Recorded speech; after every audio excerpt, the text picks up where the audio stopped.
Hello, good morning बेटा। अभी हम लोग 10th क्लास केमिस्ट्री कंटिन्यू कर रहे हैं। चैप्टर चल रहा है आपका third, that is metals and non metals. तो लास्ट 4 या 5 वीडियोस के अंदर हमने क्या पढ़ा है, what is the importance of metal and non metals, the selected one. उसके बाद physical properties of metal and physical properties of non metal. Okay, so last video में हमने नॉन मेटल्स की फिजिकल प्रॉपर्टी करी थी।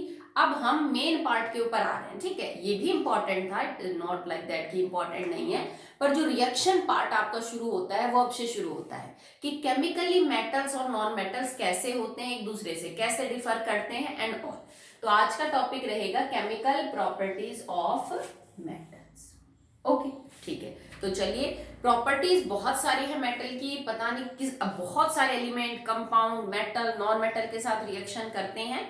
तो according to the 10th syllabus हम कुछ सेलेक्टेड रिएक्शंस पढ़ेंगे मेटल की, क्योंकि मेटल बहुत रिएक्टिव होते हैं, वो बहुत सारे कंपाउंड के साथ रिएक्शन करते हैं। तो हम गिने चुने 3-4 कंपाउंड्स के साथ ही उनकी जो रिएक्शन है उनको डिस्कस करेंगे, ठीक है। तो इस टॉपिक के अंदर जो आपकी फर्स्ट रिएक्शन है केमिकल रिएक्शन में इज रिएक्शन ऑफ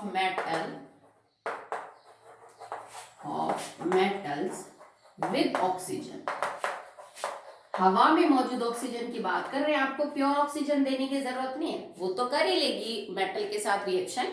बट हवा के अंदर जो आपकी लगभग 21% के आसपास ऑक्सीजन होती है, हम उसके बारे में बात कर रहे हैं। ओके, कि मेटल्स जो है ना वो इतने रिएक्टिव हैं कि जनरली हर मेटल ऑक्सीजन के साथ रिएक्शन करके अपनी ऑक्साइड बना लेता है। Okay, when a metal react with oxygen they will form metal oxide. अब डिपेंडिंग अपॉन बेटा कि आपके मेटल के ऊपर चार्ज क्या है, वो एल्यूमिनियम 3 पॉजिटिव है कि वो सोडियम 1 पॉजिटिव है कि वो कॉपर 2 पॉजिटिव है, उनकी जो ऑक्साइड बनेगी उस सब का फॉर्मूला अलग अलग हो जाएगा, ठीक है। तो जनरली हर मेटल ऑक्सीजन के साथ रिएक्शन कर लेता है to form their oxide. Okay, और ऑक्साइड के अंदर जो फॉर्मूला है वो मेटल के चार्ज के अकॉर्डिंग होता है। कई ऐसे भी मेटल हैं जो एक से ज्यादा ऑक्साइड भी बनाते हैं, ठीक है। पर इनमें फर्क क्या है, फिर सारे क्या मेटल एक टाइप की रिएक्शन को फॉलो करते? नहीं बेटा, मेटल की जो रिएक्टिविटी है ना वो कई बार रिएक्शन की कंडीशन डिसाइड करती है। Reactivity decides the condition of reaction.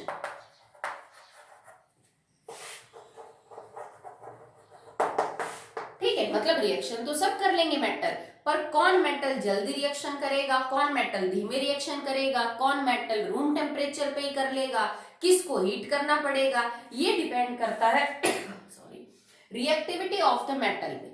हमने फर्स्ट चैप्टर के अंदर आपको एक सीरीज लिखवाई थी जिसके अंदर हमने कुछ सेलेक्टेड मेटल्स को डिक्रीजिंग ऑर्डर ऑफ रिएक्टिविटी में अरेंज किया था। तो उसको ध्यान में रखते हुए आप इन रिएक्शंस को समझोगे। जो बहुत ज्यादा रिएक्टिव मेटल्स हैं वो रूम टेम्परेचर पे रिएक्शन कर लेते हैं ऑक्सीजन के साथ, और बहुत तेजी से, मतलब ना आपको कोई गरम वरम करने की कोई जरूरत नहीं पड़ेगी। जैसे ही ये मेटल ऑक्सीजन के कांटेक्ट में आए, हवा के कांटेक्ट में आए, ये फटाफट अपनी ऑक्साइड जो है वो बना लेते हैं। जैसे कौन कौन से metal, like sodium and potassium, क्योंकि यही दोनों है जो टॉप पे है रिएक्टिविटी सीरीज में। तो ये इतने ज्यादा रिएक्टिव हैं कि इनको जैसे ही हवा के कांटेक्ट में आने का मौका मिला, हवा में मौजूद ऑक्सीजन के साथ ये रिएक्ट करेंगे to form their oxide. Okay, तो रिएक्शन क्या हो जाएगी? Sodium react with oxygen from air to form sodium oxide, potassium react with oxygen to form potassium oxide. Simple है, बैलेंस कर लेना आप इसको। और ये रिएक्शन इतनी फास्ट होती है कि अगर आप सोडियम और पोटेशियम को प्रॉपरली स्टोर ना करो तो वो हवा के कांटेक्ट में आती रिएक्शन करने लग जाते हैं, and the reaction is highly vigorous. Vigorous का मतलब बहुत बुरी भयानक रिएक्शन होती है, आप कंट्रोल नहीं कर पाएंगे। यही रीजन है कि हम सोडियम और पोटेशियम को किसके अंदर स्टोर करके रखते हैं बेटा? Kerosene oil. लैब में आपको जब सोडियम और पोटेशियम मिलेगा तो हम इसको मिट्टी के तेल के अंदर डुबो के रखते हैं। मतलब कि अगर मिट्टी के तेल में आपने किसी चीज को डुबो लिया तो वो चीज अब हवा के कांटेक्ट में नहीं आ पाएगी, क्योंकि हवा के कांटेक्ट में तो तेल है, अब वो चीज तो तेल के अंदर है। तो इसके इसी बिहेवियर की वजह से हमें ऐसा करना पड़ता है, because they react very violently with the oxygen to form their oxide. Okay, चलिए ना, ये चीज मैंने आपको पहले भी कई बार बताई है that generally metal oxides are basic in nature, are basic in the nature. ठीक है, कि जनरली जो भी मेटल ऑक्साइड होती है उनका नेचर कुछ बेसिक होता है, सबका तो नहीं होता है। आगे पीछे भी मैंने आपको बताया है, जरूरी नहीं है ये चीज हर बार लागू हो, पर most type of the time आपको ऐसे देखने को मिलता है। ठीक है, और ज्यादातर जो मेटल ऑक्साइड्स है ना, that are insoluble in water, that are insoluble in water. ठीक है, आपने मेटल की रिएक्शन करवाई ऑक्सीजन के साथ, उसने मेटल की ऑक्साइड बना ली। ये ज्यादातर जो मेटल ऑक्साइड बनती है कम रिएक्टिव या ज्यादा रिएक्टिव एलिमेंट की, वो फर्क नहीं पड़ता, वो मेटल ऑक्साइड बनाएंगी। कुछ मेटल ऑक्साइड पानी में घुल जाती हैं और कुछ मेटल ऑक्साइड पानी में नहीं घुलती, कुछ क्या ज्यादातर नहीं घुलती, और बहुत कम है जो पानी के अंदर क्या हो जाती हैं, डिसॉल्व हो जाती हैं। इनमें से दो हैं जो पानी के अंदर डिसॉल्व हो जाती हैं, सोडियम एंड पोटेशियम ऑक्साइड।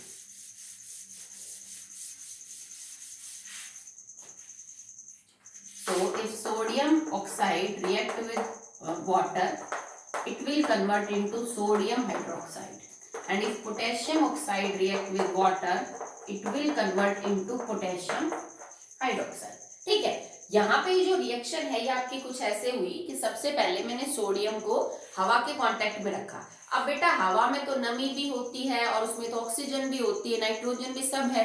सबसे पहले आपका ये जो सोडियम है ये उस ऑक्सीजन के कांटेक्ट में आएगा, ठीक है, जो हवा में मौजूद है, अपनी ऑक्साइड बना लेगा। और क्योंकि वो जो ऑक्साइड बनी है वो अभी हवा में नमी भी है, तो उस नमी के कांटेक्ट में आके NaOH और KOH क्या है वो बना देगी, और ये एल्कलीज है। These are known as alkalis that are water soluble bases.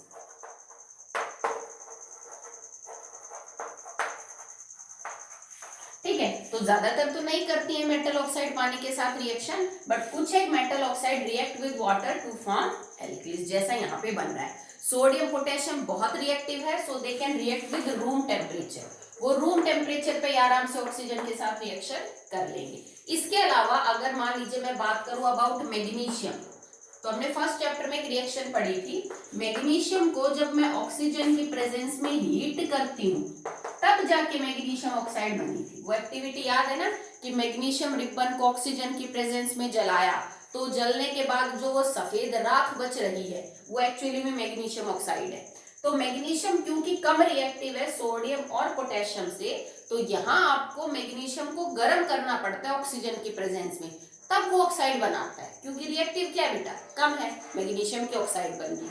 अब ये जो मैग्नीशियम की ऑक्साइड आपने बनाई है, this magnesium oxide is basic in the nature because metal की ऑक्साइड है, चाहे सोडियम ऑक्साइड हो, चाहे पोटेशियम हो, चाहे मैग्नीशियम ऑक्साइड हो, that is basic in the nature. कैसे प्रूव करोगे? They react with neutral water to form a base. अगर कोई न्यूट्रल चीज किसी के साथ रिएक्ट करके बेस बना रही है, तो भाई इसका तो नेचर न्यूट्रल है, तो मतलब इसी का तो नेचर बेसिक होगा, तभी तो जाके आपका जो कंपाउंड है वो किस में कन्वर्ट हुआ, एक बेसिक ऑक्साइड के अंदर कन्वर्ट हुआ। ठीक है, ये जो ऑक्साइड है that can dissolve in water, ये मतलब घुल सकती है पानी में, और it will form magnesium hydroxide. ठीक है, तो बेस बना लिया, स्टिल बिकॉज बेसिक है, न्यूट्रल के साथ रिएक्ट करके क्या बनाती है बेटा, ये बेसिक सॉल्यूशन बनाती है। आप चेक भी कर सकते हो, पोटेशियम हाइड्रोक्साइड, मैग्नीशियम हाइड्रोक्साइड और सोडियम हाइड्रोक्साइड के सॉल्यूशन को लेके आप litmus solution, universal indicator, methyl orange, इन सब से चेक कर लो, तो आपको कलर का भी पता चल जाएगा। ये सारे सॉल्यूशन रेड लिटमस को कैसा कर देंगे बेटा, ब्लू कर देंगे, तो you all will confirm that this solution is basic in the nature. Okay, तो अभी तक हमने सिर्फ 3 एलिमेंट्स के बारे में, 3 मेटल्स के बारे में पढ़ा है। सोडियम पोटेशियम बहुत जल्दी करेंगे, मैग्नीशियम थोड़ा कम करेगा, उसको गर्म करना पड़ता है, रिएक्टिव कम है, तब जाके रिएक्शन करेगा। अब अगले हमारे पास जो मेटल है that is aluminium and zinc. क्योंकि एल्यूमिनियम और जो जिंक है वो और भी कम रिएक्टिव है as compare to the magnesium, तो आपको इन्हें और ज्यादा गर्म करना पड़ेगा। ठीक है, रिएक्टिविटी जितनी कम होती जाएंगी, कंडीशन उतनी एक्सट्रीम होती जाएंगी। ठीक है, अगर आपको एल्यूमिनियम और जिंक की रिएक्शन करवानी है ऑक्सीजन के साथ, so you will heat them in the presence of oxygen, और होगा क्या, aluminium react with oxygen in heat to form Al2O3, formula of its oxide, and zinc react with O2 on heating to form ZnO। ठीक है, और ये जो है actually में प्रोटेक्टिव लेयर बना लेता है एल्यूमिनियम ऑक्साइड की। तुम आगे जाके इसको पढ़ोगे भी नहीं, तो शायद सेकंड चैप्टर में ये क्वेश्चन आया था कि एल्यूमिनियम के अंदर तो हम कंसंट्रेटेड HNO3 को भी स्टोर कर सकते हैं, जबकि ये मेटल है, इसको तो मान लो ये एल्यूमिनियम का बना हुआ कोई बर्तन है जिसमें आपने कंसंट्रेटेड HNO3 डाल रखा है, अगर ये मेटल है तो ये इसके साथ रिएक्ट क्यों नहीं करता? क्योंकि रिएक्ट करते ये Al2O3 बना लेता है, और Al2O3 एक प्रोटेक्टिव कवरिंग का काम करता है बचे हुए एल्यूमिनियम के ऊपर, और फिर ये किसी के साथ रिएक्शन ही नहीं करने देता।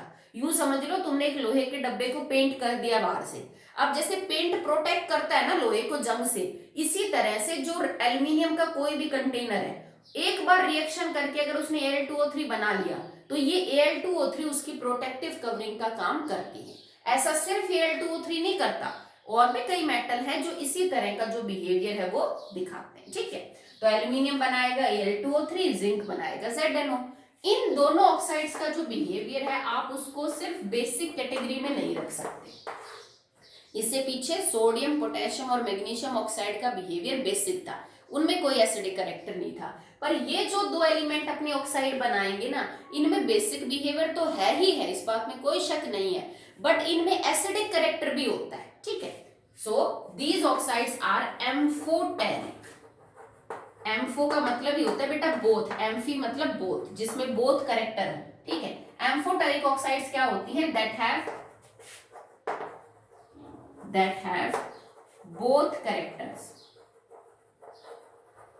बोथ कैरेक्टर से मेरा मतलब एसिडिक प्लस बेसिक, क्योंकि नॉन मेटल की ऑक्साइड ज्यादातर एसिडिक होती हैं और मेटल्स की बेसिक होती हैं। अब ये है तो मेटल, पर इनमें बेसिक कैरेक्टर के साथ साथ एसिडिक कैरेक्टर भी पाया जाता है, तो ऐसी ऑक्साइड्स को बेटा हम एम्फोटेरिक ऑक्साइड्स बोलते हैं। मतलब मेटल की ऑक्साइड जनरली बेसिक है, पर कुछ मेटल की ऑक्साइड एसिडिक भी हो सकती हैं। ठीक है, और ऐसी ऑक्साइड जिनको एसिडिक बेसिक दोनों गुण मिल रहे हैं जिनमें, वो एम्फोटेरिक है।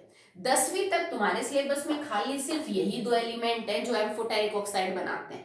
जब आप 11th 12th में पीरियोडिक टेबल को डिटेल में पढ़ोगे तो और भी 7-8 ऐसे एलिमेंट है बेटा जो एम्फोटेरिक ऑक्साइड्स की फॉर्मेशन करते हैं। ठीक है, and this question is very very important. ये सीबीएसई में अक्सर पूछा जा चुका है, कभी 3 नंबर में, कभी 2 में, कभी 1 में, even in the 5 marks question. कैसे पूछेंगे? What are amphoteric oxides, give 2 example and prove their behaviour. होती क्या है, डेफिनेशन लिखो, एग्जाम्पल बताओ, तो ये 2 एग्जाम्पल हो गए, और इस बात को प्रूव करके दिखाओ कि ये एक्चुअली में एम्फोटेरिक ऑक्साइड है। तुम्हारे कहने भर से थोड़ी ना कोई मान लेगा, तो अब हम इस चीज का प्रूफ देखेंगे that these two oxides are all actually amphoteric oxides. Okay.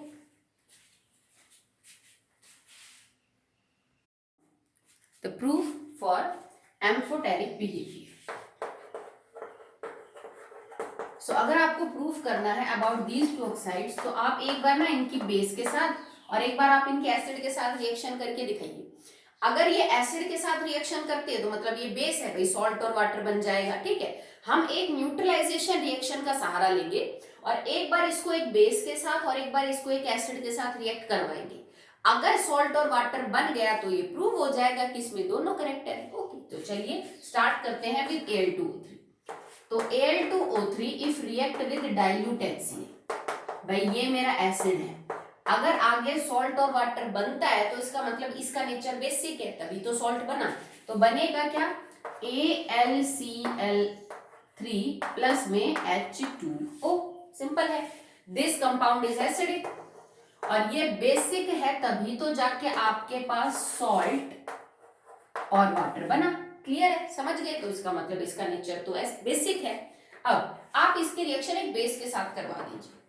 Al2O3 plus में NaOH ले लिया मैंने, NaOH बेस है, एल्किली बोल दो। ठीक है, तो ये सोडियम हाइड्रोक्साइड के साथ भी रिएक्शन करेगा। अगर ये रिएक्शन करता है और ये मेरा बेस है तो इसका मतलब इसको एसिडिक होना चाहिए सॉल्ट बनने के लिए। तो होगा क्या? It will form NaAlO2 plus में H2। ठीक है, यहाँ पे एल्यूमिनियम जो आपके ऑक्साइड है उसने एक बेस के साथ रिएक्ट किया है टू फॉर्म H2। ठीक है, तो यहाँ पे एक सॉल्ट बना जिसको हमने पढ़ा था टाइप ऑफ सॉल्ट के अंदर, it is sodium aluminate, mix salt है, सोडियम एल्यूमिनेट। तो क्या फर्क पड़ता है किस कैटेगरी का सॉल्ट है, सॉल्ट तो बना ना, यहाँ इसने एक बेस के साथ रिएक्ट करके भी सॉल्ट और वाटर बना दिया, वहां इसने एक एसिड के साथ रिएक्ट करके भी सॉल्ट और वाटर बना दिया। मतलब कि एसिड के सामने तो ये बेसिक बिहेवियर शो करता है और बेस के सामने कैसा करता है, एसिडिक। मतलब इंडिविजुअली इसमें दोनों गुण है, एसिडिक भी और बेसिक भी, hence proved that its behaviour is amphoteric. ठीक है, तो सेम अब हम जिंक के लिए जरूरी नहीं आप यहाँ पे NaOH ही लिखो, यहाँ आप दूसरा बेस भी ले सकते हो, जैसे KOH भी ले लेते। अगर मैं यहाँ पे KOH लेती तो मेरा कंपाउंड ये बन जाता KAlO प्लस में H2।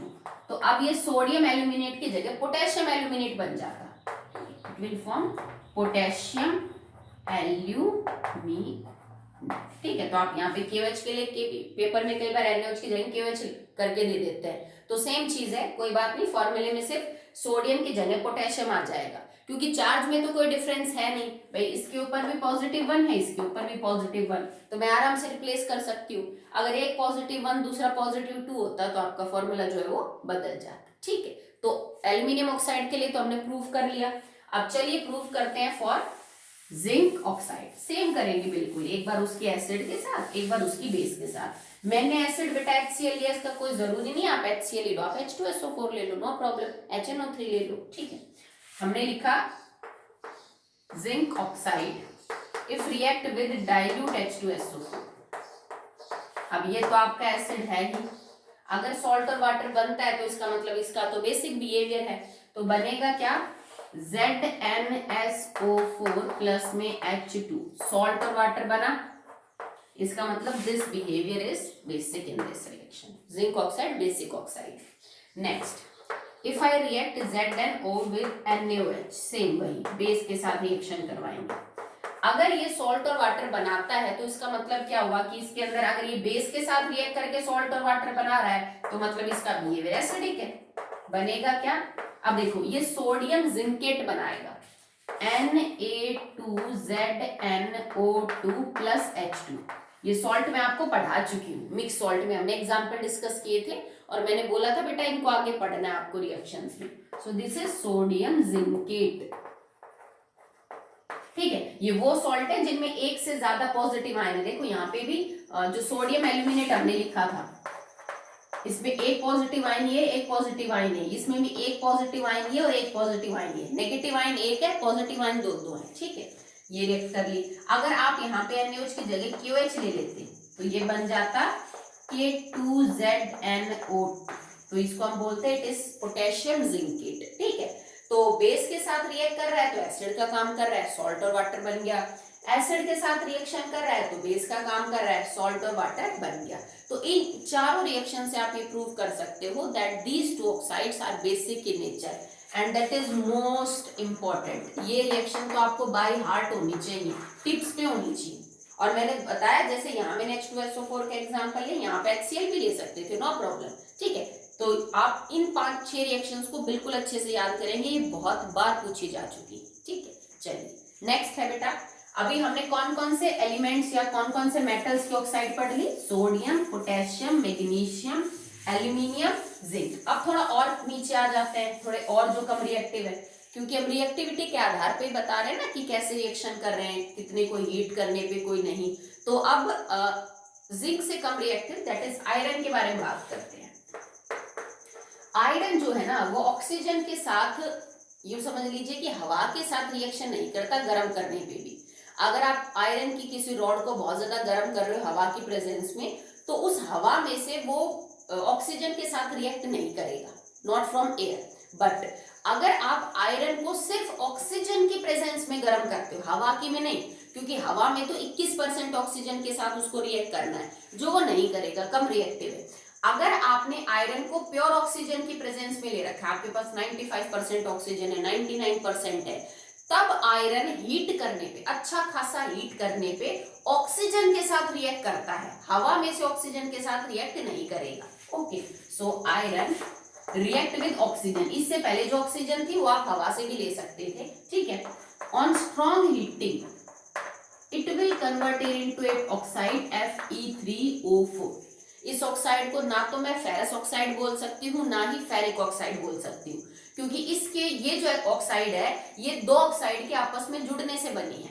तो ऐसी ऑक्साइड्स को मिक्स ऑक्साइड्स बोलते हैं। These are known as mixed oxides that are formed by the combination of two or more different oxide of the same element। ठीक है, तो Fe3O4 कब बना बेटा?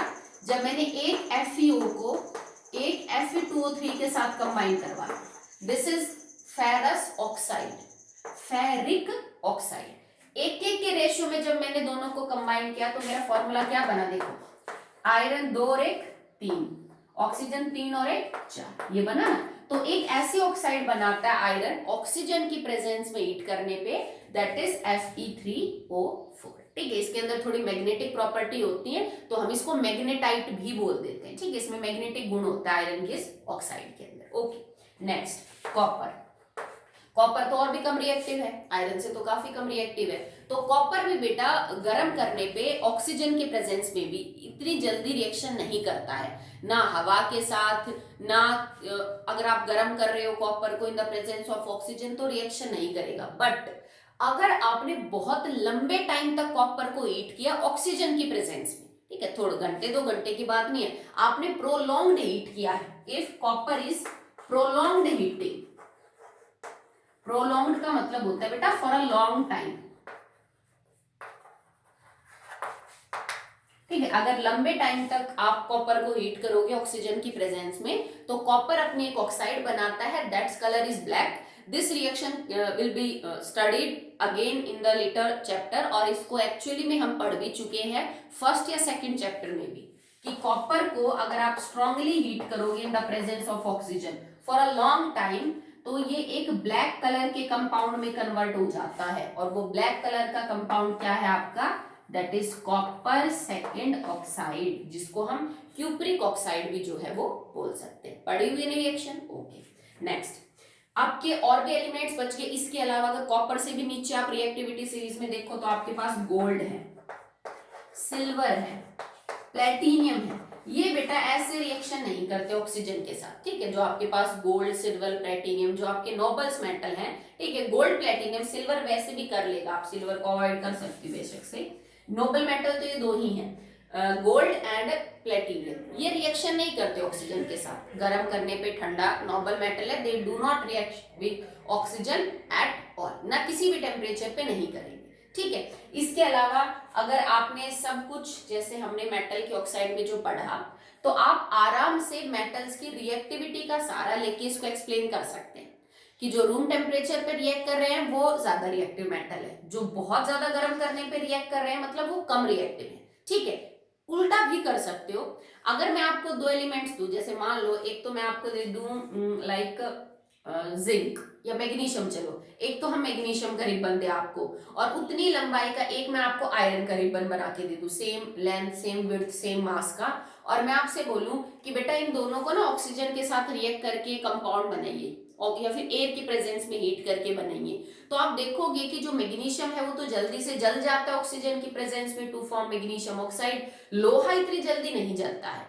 इन चीजों से आप ये भी बता सकते हो कि रिएक्टिविटी का पैटर्न देख के भी मेरे को समझ आ रहा है कि magnesium is more reactive as compare to the iron. तो एक्टिविटी यूं भी करवाई जा सकती है कि अलग अलग एलिमेंट्स की सेम कंपाउंड के साथ रिएक्टिविटी दिखा दी, जो ज्यादा रिएक्शन फास्ट करेगा जल्दी करेगा इसका मतलब वो ज्यादा रिएक्टिव है, जो रिएक्शन को बहुत धीमे लेके जाएगा या फिर हो सकता है उस कंडीशन पे कर भी ना रहा हो वो इसका मतलब कम रिएक्टिव आपका मेटल। ठीक है, तो अभी हमने केमिकल प्रॉपर्टीज ऑफ मेटल में एक प्रॉपर्टी डन की है, that is reaction with oxygen. Okay, so next video में नेक्स्ट प्रॉपर्टी पढ़ेंगे। आज के लिए बेटा इतना है। ओके।